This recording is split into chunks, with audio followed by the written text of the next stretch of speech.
saber quem é a pessoa, tá bom? Então falem comigo, que aí eu vou saber que é um conhecido meu, tá bom?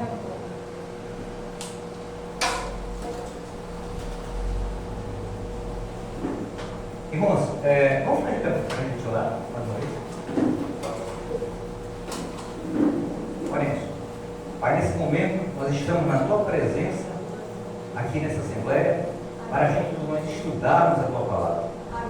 Vem nos inspirar, vem nos abençoar para que possamos aprender a tua palavra e colocar em prática. É o que te pedimos em nome de Jesus. Amém. Amém. Pode ser pé. Na verdade, hoje não é um sermão. Hoje é um estudo. Né? Depois desses 10 dias que nós estamos estudando, na verdade é um estudo didático, pedagógico, para a gente aprender, né? Para a gente colocar em prática. Né? Mas fundamentado nos princípios do divino. Né?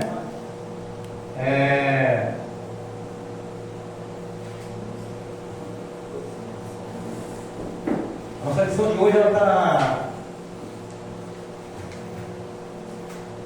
de número 5, né? Eu passei aqui com um caderno, mais fácil. De número 5.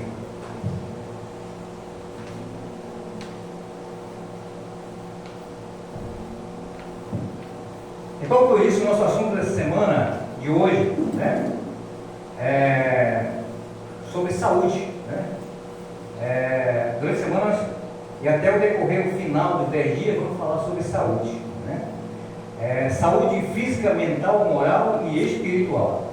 Né? E o nosso tema de hoje é saúde espiritual. Né? Vamos ler lá em Mateus capítulo 6, versículo 33. O nosso assunto de hoje está baseado em Mateus 6, 33.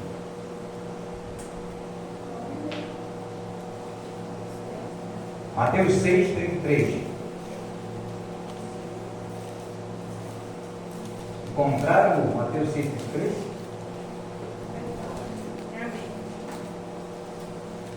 Então, enquanto se procura, eu vou ler aqui para vocês. Caso não se tenha. Mateus 6,33 diz que busquem primeiro o reino de Deus com justiça e retidão. Isso aqui eu estou parafraseando, tá, irmão? E Ele, Deus, lhe dará tudo o que vocês precisam, de maneira exata. É isso que está escrito aí? Busque primeiro o reino de Deus. Estou parafraseando, tá, irmão? Estou usando aqui minha linguagem, tá? Mas é o mesmo significado. Na verdade, assim, quando a gente. Esse tudo de Jesus. O que ele quer dizer com isso tudo? Vamos lá para Mateus capítulo 6, 25. Mateus 25. Porque buscando a Deus em primeiro lugar, ele diz que nos dará tudo.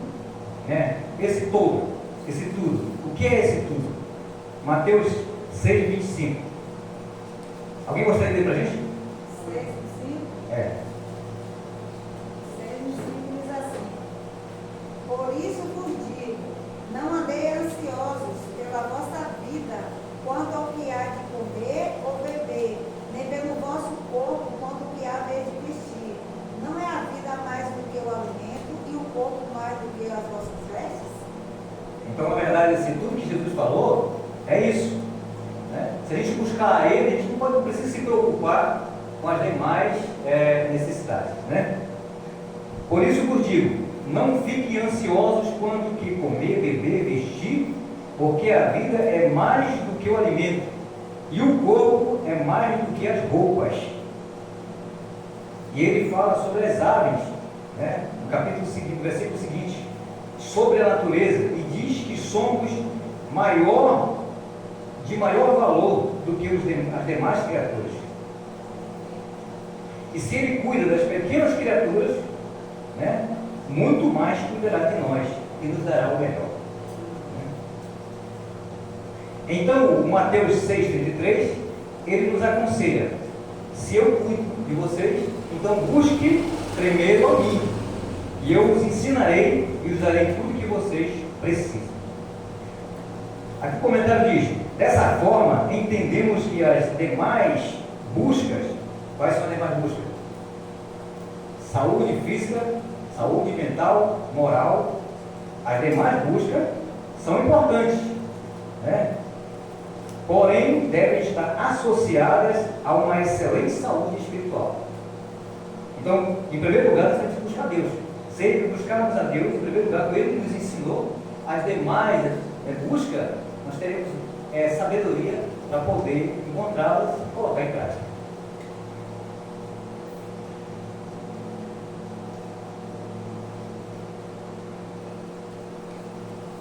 Dessa forma, entendemos que as demais buscas são importantes, né? Porém deve estar associada a excelente saúde espiritual e em perfeita comunhão. E aqui tem um pequeno, no final do tópico, diz, pequena comunhão entre criatura e Criador. Ela não está aí, eu peguei em outro livro, tá? Não está esse comentário. Quando pensamos em comunhão diária, nos vem à mente o quê? Aquilo que a irmã falou agora, né? O hábito de Daniel em Babilônia, né? Comunhão diária, em que ele orava 3 vezes ao dia. Está lá em Daniel 6, versículo 10. O comentário do escritor chamado J.H. Wright, ele afirmou que as janelas do quarto de Daniel não eram, as janelas abertas não eram para sair as orações, mas sim para o Deus de Jerusalém entrar. Na verdade, Daniel, irmãos, ele tinha costume, né, como um bom judeu, de orar no templo lá em Jerusalém. E quando ele foi levado cativo para a Babilônia, não existia o templo. Então ele abria a janela e se direcionava a Jerusalém para orar, né? Ou seja, o hábito continuou, né?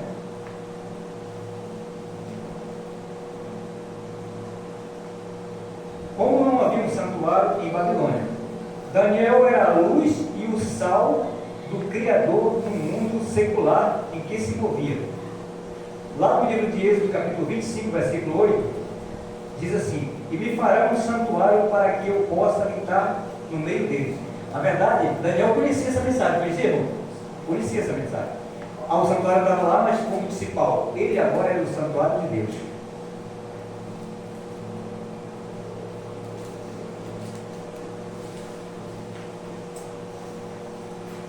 Daniel era o sal e a terra e a luz num mundo cheio, tão escuro, que não conheciam a Deus, a verdadeira luz.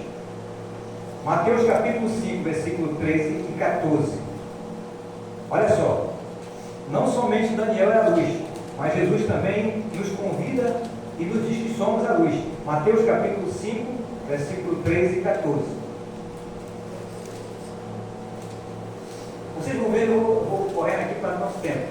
Ele diz: vocês são o sal e a luz do mundo. O sal da terra e a luz do mundo, que eu resumi aqui. Então nós somos tanto o sal da terra, como também somos a luz do mundo. O sal e a terra desse planeta. O sal e a luz desse planeta. O verdadeiro cristão que mantém uma vida diária em comunhão com o Criador, tem verdadeiramente uma saúde espiritual plena e irá resplandecer por onde quer que ele vá. Olha só, aquela pessoa que mantém uma comunhão diária com Deus, com o Criador, ele é uma luz que está acesa diariamente, né? Não se apaga, e as pessoas percebem isso.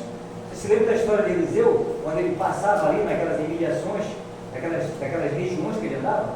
As pessoas diziam: oh, lá tem um homem de Deus, e ele não falava que era homem de Deus, e teve até uma família que construiu um quarto para ele. Então nós somos realmente a luz, né? O sal e a luz desse planeta, dessa terra, né?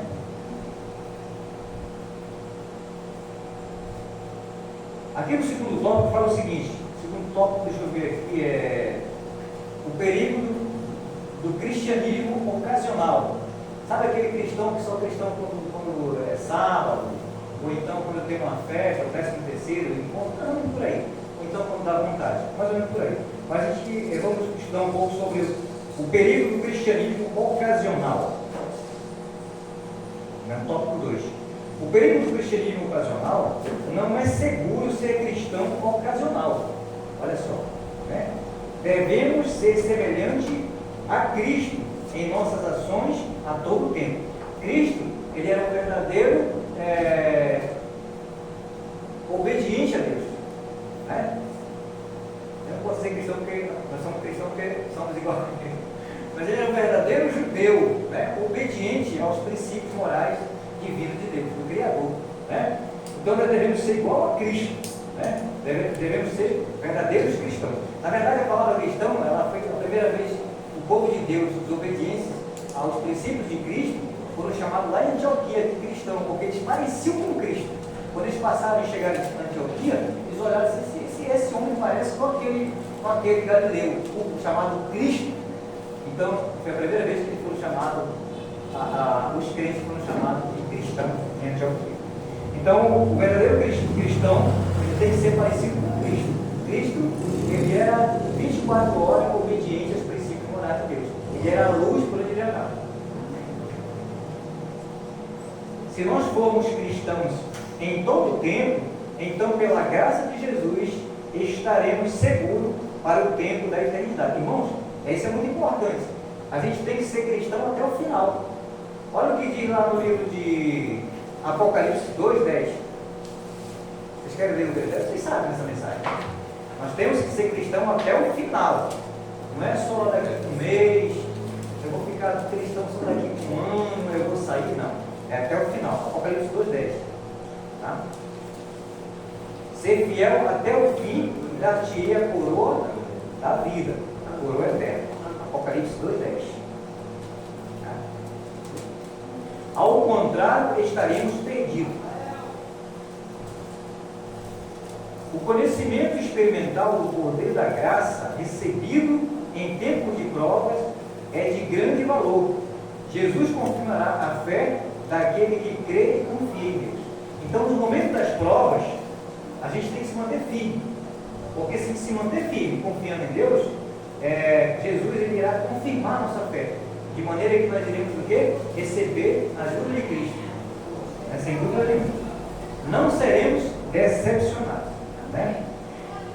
Mas quando quebramos nossa comunhão com Deus, ficamos indefesos, sem defesa. Sem defesa e sem proteção. Sabe quando acontece algumas coisas na nossa casa?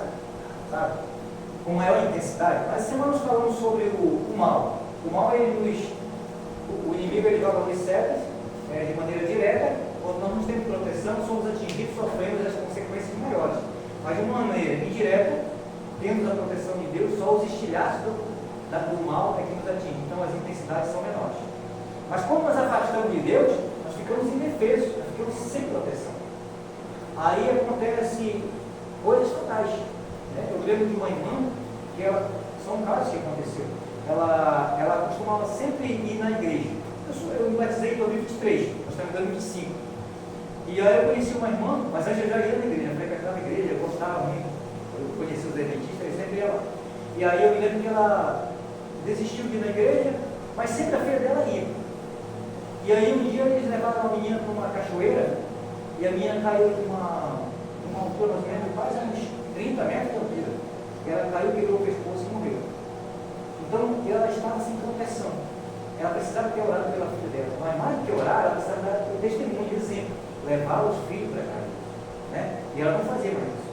Então foi uma fatalidade. Daquele dia em diante ela decidiu voltar. Mas foi triste. Então quando nós quebramos a nossa comunhão com Deus, nós ficamos indefesos, nós ficamos sem proteção. Olha, nós estamos muito perigosos. É uma guerra espiritual. A gente pensa que a nossa guerra é só contra algumas coisas que a gente vê. É visível? Não. A maior guerra é invisível. O diabo ele quer toda hora nos matar. E se nós sairmos da proteção de Deus, ele nos mata. Quando acontece alguma coisa quando a gente está com Deus, são coisas superficiais. Uma pequena enfermidade que passou por um remedinho, aí falta o alimento, mas Deus provê logo. Mas quando estamos sem Deus, às vezes as coisas são irreversíveis. Agora, se alguma vez nós estamos tentando de Deus e aconteceu alguma coisa, e se nós voltarmos para Deus, pode até sofrer um pouquinho, mas lá na frente ele conserta e a gente fica bom até o final. Porque tem promessa em si. Tá certo? Tem promessa, e eu creio nisso. Eu já passei por isso que eu vou falar. Mas Deus me curou e eu consegui, graças a Deus, ficar sarado de emoção. Então, há sim o perdão de Deus e há sim, com certeza, a restauração. Tá? Creio. O tempo vai chegar e você vai pular de alegria. Pode crer. É necessário que aquele se aproxime de Deus, você tem que ter paciência. Porque aquele período que você está ali, é um momento que ele está, sabe o quê? Te educando para ser paciente. Isso aconteceu com Moisés. Moisés era impaciente, cometeu algumas atrocidades. Mas depois ele pegou Moisés, levou para o deserto e passou. Porque lá na casa do sogro dele era um lugar deserto. Não era um lugar assim fértil, não. Ele cuidava de ovelha, tinha dia que o campo estava murcho, não tinha alimento, ele orava. Foi o tempo que mais se pegou com Deus, o Deus de Israel. Né? E ele passou 40 anos e se tornou um homem manso. E depois, com 40 anos que ele teve com aquele povo, ele soube administrar. Então, os momentos difíceis da vida são para nos aprimorar. Tá?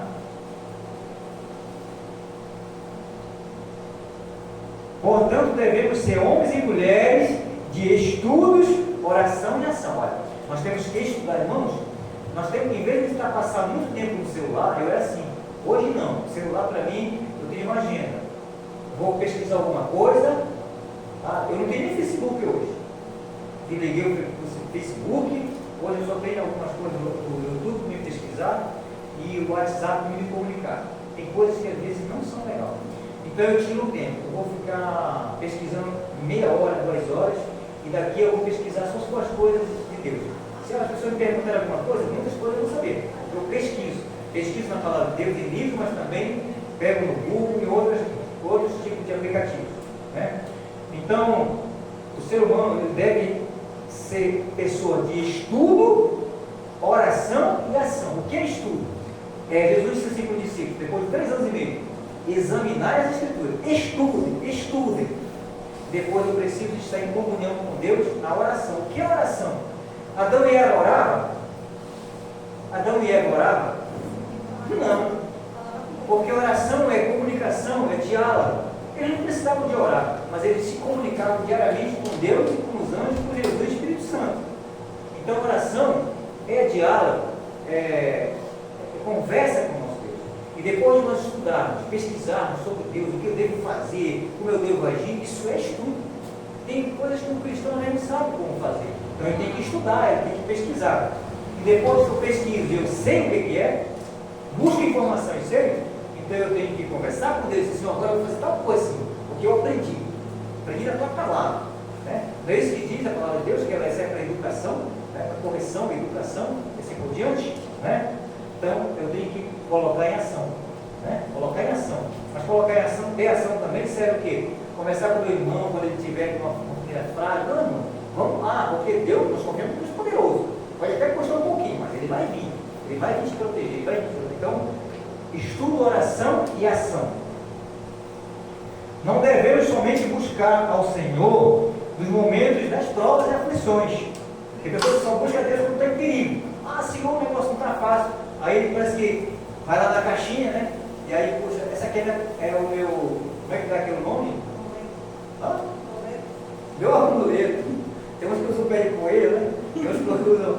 Eu conheci um que tinha um dente, não sei que bicho era aquele, um dentão assim, para amuleto.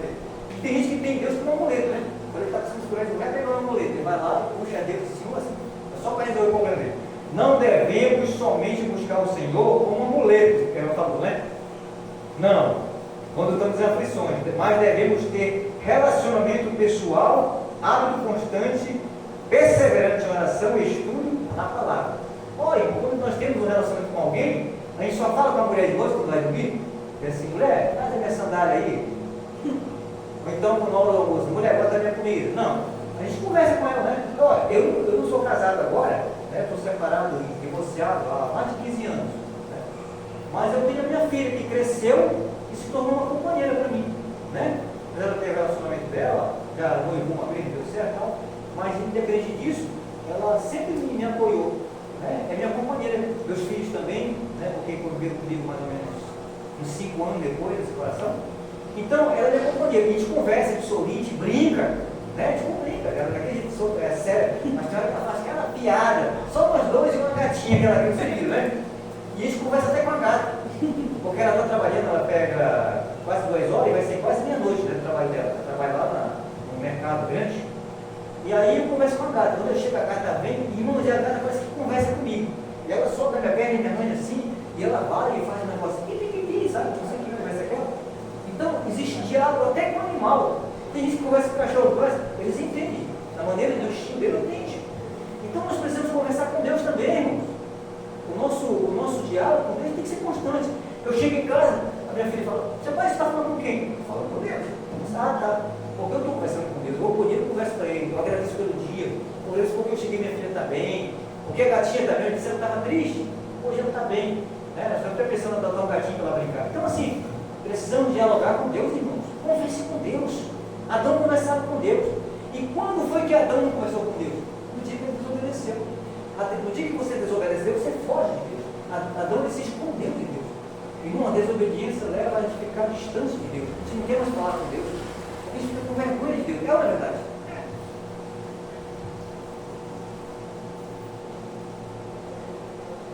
Para buscarmos diariamente a Deus, independe de onde nós estivermos. Nós estivermos em casa, ou seja, para conversar com Deus, independe do que você está. Você pode estar em casa, pode estar na rua, né? Na igreja, no trabalho, no lazer, e assim por diante. Independe. Você está no trabalho, você conversa com Deus. O que você está falando, assim, algo, você não é sozinho. Eu tenho um rapaz lá no meu trabalho, ele é crente. Tem hora que ele bota aquele abafador de ouvido, né? Eu uso um pequeno, ele usa um grandão. Ele grita, estou falando assim, eu acho que ele pensa que a gente não está ouvindo, né? Ele fala bem alto. Precisa disso. Mas é comigo também. Ele canta alto. Tem um lado que é crente que não gosta. Porque ele bota o rádio dele lá e ele canta o louvor, aí fica aquela discussão entre eles dentro do trabalho. Então o cristão tem que dar um testemunho. Então não precisa disso. Mas onde você estiver, você pode falar com ele. Pode ou não pode? Pode. Você vai na rua, você precisa dizer obrigado. Não precisa falar, mas você pode conversar com Deus mentalmente. Então, independe de onde você está, você pode buscar Deus. Não deu tempo de buscar Deus, digamos, meia hora em casa, você faz sua lição, conversa com Deus e sai conversando com Ele na rua. Né? E também como você está. Você buscar Deus não é só na igreja orando, ajoelhado. Não. Você pode estar no banheiro, pode orar em pé, não pode. Até sem roupa, né? Eu respeito. É verdade, pode. Eu conheci uma moça que era bem jovem, não era crente. E ela dizia, meu Deus, quando eu vou dormir, eu vejo 3 roupas. Ela dizia, era bem jovem. Eu não era crente, eu não gostava muito de crente. Aí ela era evangélica, ela falava assim, eu visto 3 roupas, porque eu tenho medo que o ônibus venha e eu esteja todo. Mas assim, independe disso, irmão. Você pode estar no banheiro, você pode estar em pé, deitado, não é verdade? Onde você estiver, você pode conversar com Deus. Não precisa só ajoelhar, não. Você pode orar de qualquer jeito, tá certo? Deus vai te ouvir do mesmo jeito. Amém. O Senhor nos ouvirá e nos atenderá. Irmão, Deus ele não só ouve, Ele nos atende. Amém. Porque Deus, o pai que o filho não pede uma coisa que ele não faz. Agora, eu criei 3 filhos, né? E quando me pediu uma coisa, eu fazia de tudo para conseguir. Principalmente aquilo que eles precisavam. Deus é muito mais do que isso. Às vezes a gente pensa assim, será que Deus vai me dar? Eu nunca penso isso. Tá certo? Nunca penso. Às vezes a gente percebe que a gente não insiste em pedir. E Ele nos ensina a insistir em pedir. Não é verdade? O Senhor nos ouvirá e nos atenderá.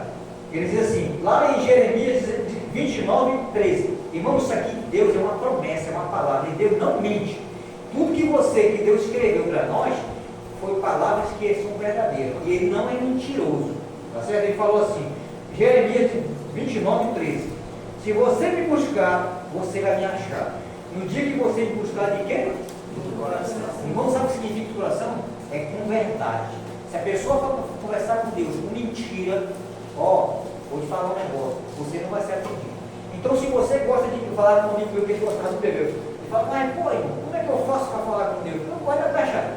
Fala para ele, tu gosta da cachaça. E olha, graças a Deus, passa tempo ele deixa uma cachaça. Porque ele falou assim, manda eu falar. Eu pegava meu botijão de bebida e falava assim, eu pode mais essa cachaça. E ele bebia. E quando foi um dia, ele começou a se sentir mal. E acabou deixando. Então, fale a verdade. Se você gosta de pornografia, fale a verdade. Se você gosta de fazer fuxico, fale a verdade. E se você não gosta de vir em casa da igreja, fale, Senhor, eu estou com uma preguiça de ir lá, eu não gosto. Não gosto de igreja. Não gosto da tua palavra. Eu não gosto de ler a Bíblia. Eu não gostava, irmão, de ler a Bíblia. Quando eu ia ler a Bíblia, eu não dormia. Aí eu acordava e disse, Senhor, que você gosta de mim. Porque é só ler a Bíblia, né? E quando eu tinha insônia, a minha mulher falava assim, lê a Bíblia, que é tudo dorme. Irmão, eu orava, e Deus tirou. Amém. Na igreja, quando eu ia, eu dormia. Então você deve orar e falar a verdade. Você vai me achar quando você falar para mim com verdade. Tá? terceiro tópico está aqui, a importância do momento diário de comunhão. Irmãos, nós devemos orar na igreja, orar com a família, mas devemos tirar um tempo só para nós, sabe? Só um tempo para nós, para conversar com Deus. Sabe aquele particular que você tira com a esposa? Eu fui casado 13 anos, quase 14. Então você tem que tirar um momento só para a esposa. Os filhos ficam ali, eles estão dormindo, né? Conversar, traçar plano, não é verdade? Vamos traçar um plano, o que vamos construir, vamos edificar, né? Quanto é que nós estamos de finanças, o que nós estamos gastando com conversar com a mulher, a maneira muito aí, pegar um cartão, o negócio está fácil, né? E ela já me dizia, olha, vê se eu mais um emprego. Então tem aquele momento que você tem que conversar com ele. Irmão, Deus é um amigo, Ele é um parceiro. Você tem que tirar um momento para Ele. Não tenha vergonha de falar com Deus, não. Conversa com Ele e fala para Ele. Né? Fala, Senhor, estou com esse problema aqui, porque você tem que ser, peraí. Eu acho que eu não tomei muita água, eu acho que eu não comi direito. Geralmente não está com questão de saúde. Né? Estou me sentindo bem. Mas, Senhor, me ajuda a aprender. Fala a verdade para Ele. Está com problema na família? Senhor, eu fico doce a minha esposa. Me ajuda aí, ó. Dá paciência que eu sou pavio puro. Agora não fala para a tua esposa, fala para Deus, irmão. Tem coisa que a gente não precisa falar para o outro, fala para Deus. Porque se tu falar para a mulher, está vendo? Eu te falei que não é ignorante. Tu não fala para ela, tem coisa que a gente tem que falar só para Deus, tá certo? Quando Deus se confessa uns aos outros, é quando a gente erra com o irmão, a gente chega lá, você fala para ele, irmão, desculpa aí, mas tem coisa que a gente não pode falar, tá certo? A importância do momento diário de comunhão com Deus a sós. Todos quantos se acham sobre a instrução, tem que se achar sobre a instrução. Você tem que saber que você não é capaz de tudo. Você tem que buscar a instrução do mestre. Né? A sua instrução de Deus, precisam tirar um momento a sós com Deus, em meio à natureza ou no lugar. A natureza é muito bom, mas se você mora num apartamento que não tem natureza, se você cair é perigoso, ir lá para a sacada, procure um quarto mesmo, fique lá, está ótimo, né? Mas se tiver um local onde tem um quintal, vá lá para a natureza, né? Um lugar de silêncio. Devemos individualmente deixar Deus falar o nosso coração. Ele só fala, né? Aí quando estava falando sobre isso, eu também era assim, agora eu falo mais ainda. Mas eu estou pelejando para deixar de falar muito. Então você tem que deixar Deus falar, né? Temos que deixar Deus, nós temos que ouvir Deus. E Deus, nós ouvimos Deus como? Através de uma pessoa, através da sua palavra, através de um amigo, através até do animal, né? O animal, uma vez, não foi assim que falou com o Balaão? Irmão, Deus fala por tudo, irmão. É incrível que Deus tem poder. Né? Deus falou com o Balaão até do animal, do jumento. Né? Então, assim, temos que deixar Deus falar para nós. Né? Quando todas as outras vozes fizerem silêncio, mais distante será, distante não, mais distinta será para ouvirmos a voz de Deus. Sabe aquele silêncio? Sabe quando a gente está de madrugada, que a esposa está dormindo, os filhos estão dormindo? Quem tem esposa, né? Aí você fica sozinho com Deus. Eu gosto muito de acordar 4h30 da madrugada. E eu fico até praticamente o horário que eu vou trabalhar, faço minha atividade, sempre pesquisando, lendo a Bíblia e assim por diante. Né? É muito bom. Mateus 6 diz o seguinte: quando você orar, entra no teu quarto e fecha a tua porta e ora em secreto. Em secreto o Senhor te recompensará. Mateus capítulo 6, versículo 6. Em nossas petições, já vai dar 8h30. Eu cheguei na metade da mensagem. Em nossas petições devemos orar por nós, devemos orar também pelos outros. Olha só, não podemos ser egoístas, né? Pelos nossos familiares, devemos orar. Devemos orar pelos nossos amigos, pelas nossas autoridades eclesiásticas, nosso pastor, né? Devemos orar também pelas autoridades civis, judiciárias, administrativas, políticas, ao nosso governo. Irmão Paulo dizia, desde que tem raiva do presidente, vamos orar por ele, irmão, porque ele é um ser humano e Deus permitiu que ele estava lá, vamos orar por ele, vamos orar por nosso delegado, vamos orar por nosso prefeito, sabe? Vamos orar por nossas autoridades administrativas, civis, né? Religiosas. Não é só pelo nosso pastor, pelos nossos pais, né? Por todas as pessoas, para que haja paz entre nós, não é verdade? Então nós temos que orar por todas essas pessoas, segundo a vontade de Deus, né?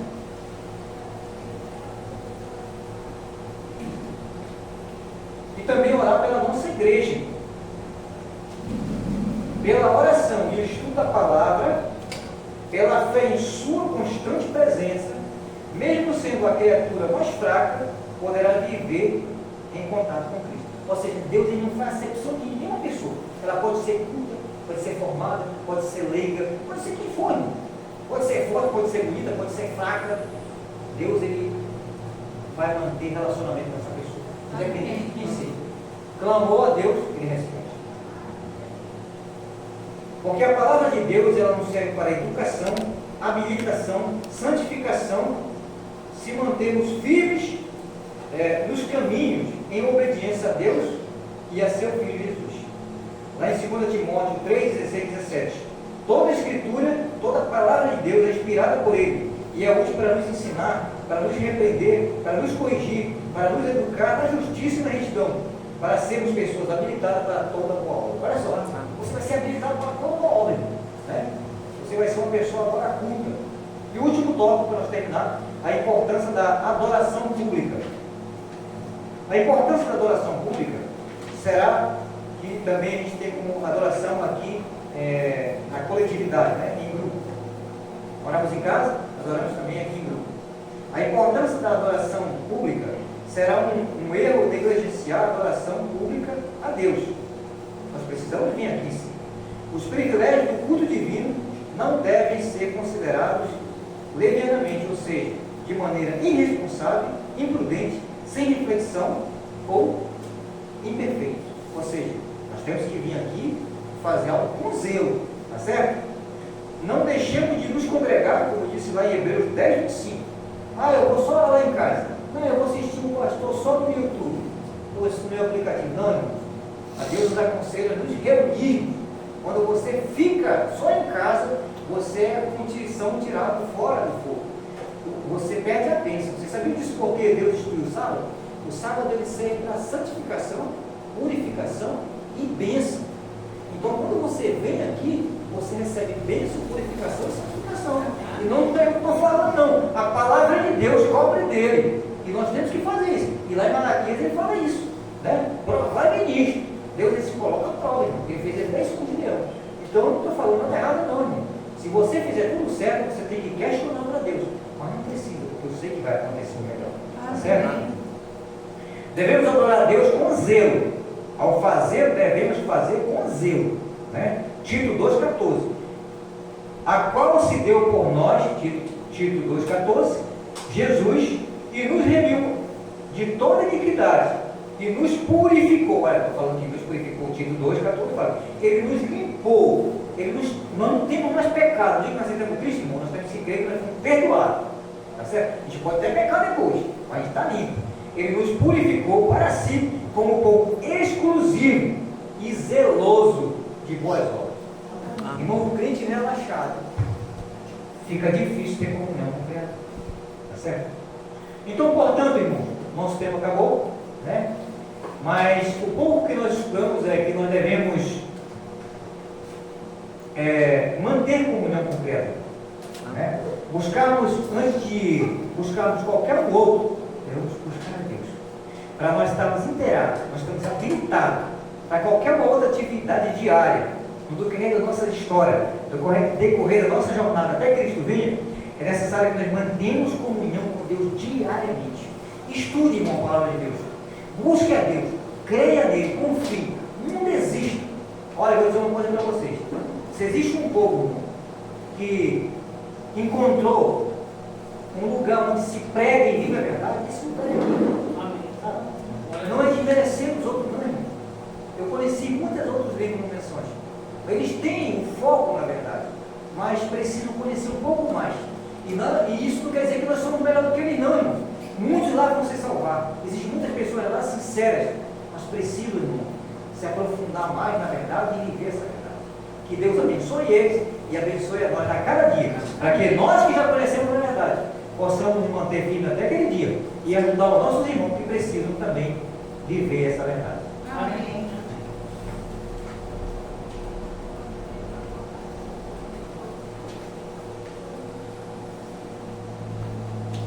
Quando eu recebo mais poder, orando me entrego ao meu Rei.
Deus que habita no céu, agradecido te somos por tua bondade, o teu favor e o teu amor.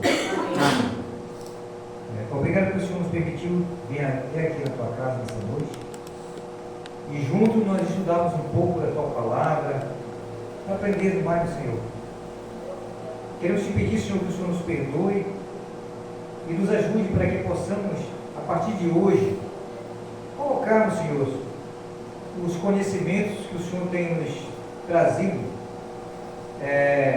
através das pessoas, para que a gente possa colocar em prática esses conhecimentos, para que a gente possa, a partir de hoje, ter uma vida melhor, saúde, uma vida espiritual, um relacionamento mais próximo do Senhor, sentindo sempre esse desejo de estar em comunhão com o Senhor, com a igreja, com os irmãos, vivendo bem com o Senhor e também com a sociedade. Perdoa-nos os pecados, dá-nos a tua paz e leva-nos para os nossos lares. É o que te pedimos em nome de Jesus. Amém.